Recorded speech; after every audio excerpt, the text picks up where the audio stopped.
made that you think were, without which you would not be here today? Well, one very important one is to meet your guru in person. I knew that was essential. Although every day I emailed and somehow or other I had contact with Babaji, I knew it was critical for me to meet him. That was like a decision I knew had to be done sooner or later. So I was just expecting vacations or something to come near to meet him. And then, after the meeting, then I would decide, oh, I like or I don't like. This is real or this is just phony? And fortunately, well, he accepted my invitation to come to Mexico. And that meeting was a very important turning point, because from that point my learning was much faster.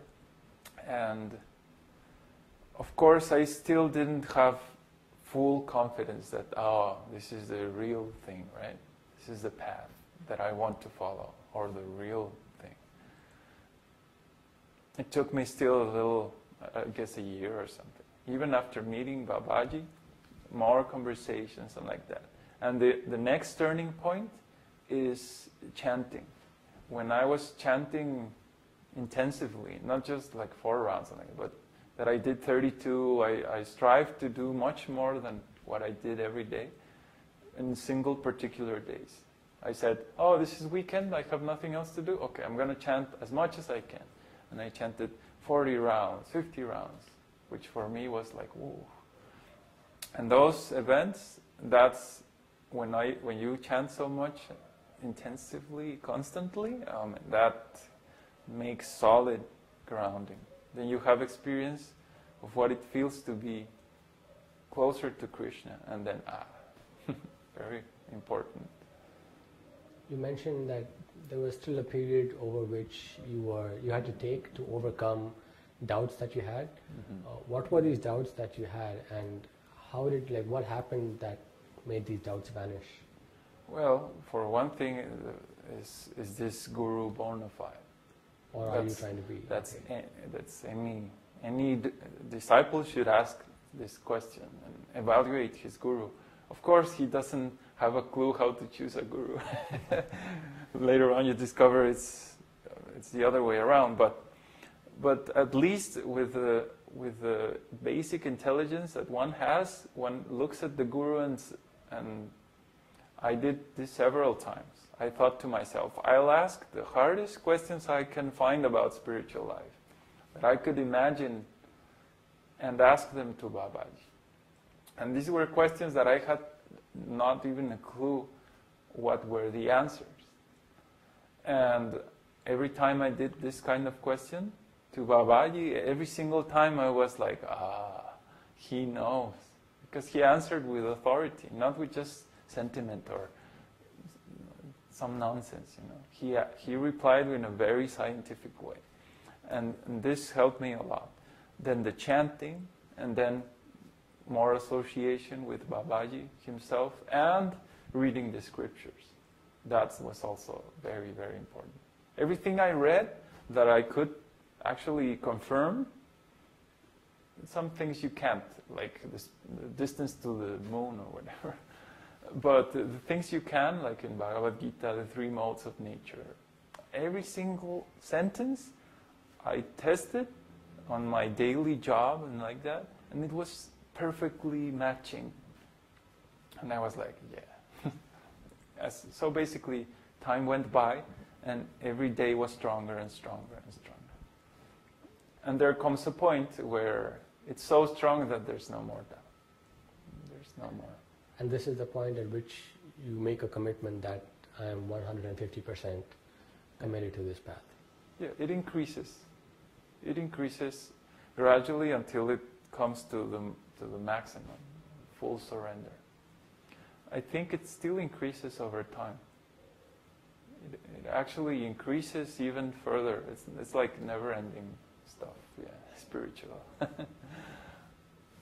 If you had to go back and do this whole transition again, Are there things that you would have done differently, or you think could have been done differently, or do you think everything happened just the way it should have happened? Yeah, I don't think I could improve it really. Especially dealing with family and like that. It's like, in any case, they would reject, they wouldn't like the idea.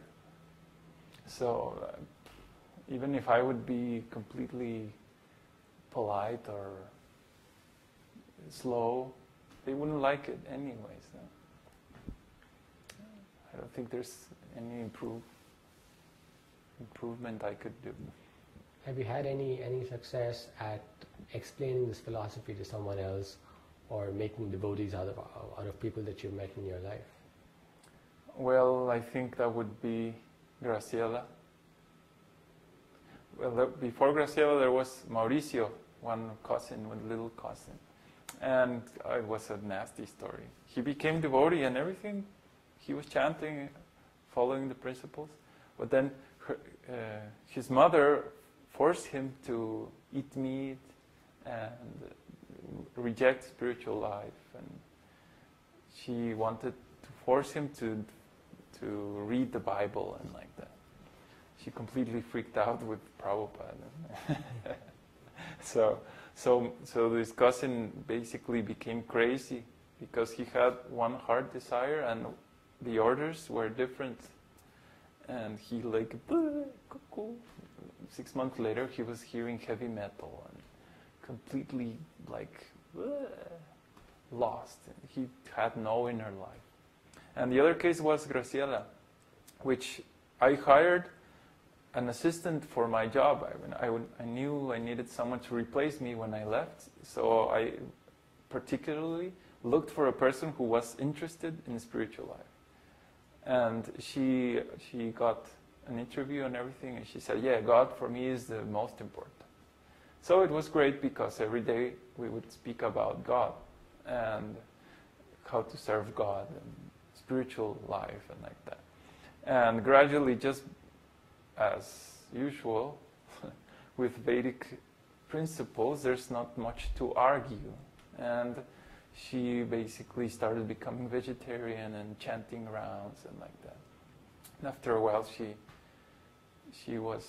still is devotee, and she takes care of the deities in Mexico, Jagannath deities and like that. And where you are right now in your life, do you think things could be different? Would you rather things are different, or are you very satisfied with your current situation?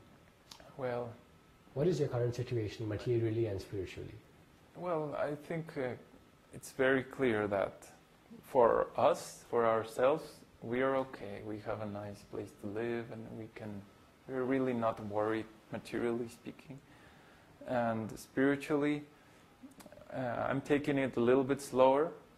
I'm doing the university program, but I was chanting 64 rounds, now I reduced to 16, because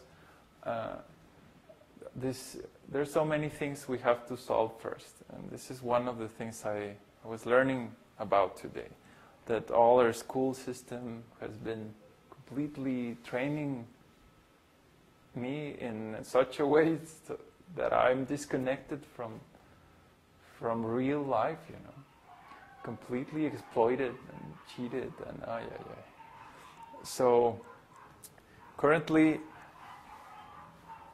I feel very good with my spiritual life. I don't have any single doubt about that this is the right path. Now I'm in the fight of overcoming all this mental training that I've been dealing with for years. And I feel worried because we really need to be self-sufficient and learn. I don't even know how to grow a potato. I mean, really. I have no clue. My only abilities is to computers. That's it. But I have no clue how to raise a potato or milk a cow. Things that are really useful, There's no electricity. What am I going to do? Program? No. So I think I'm in this point where I realize how in a big problem we're in. We're still living in the city, we don't have self-sufficiency. We're working on that. That's our goal and like that. But still it's like, okay, to get there, we have to do a big effort.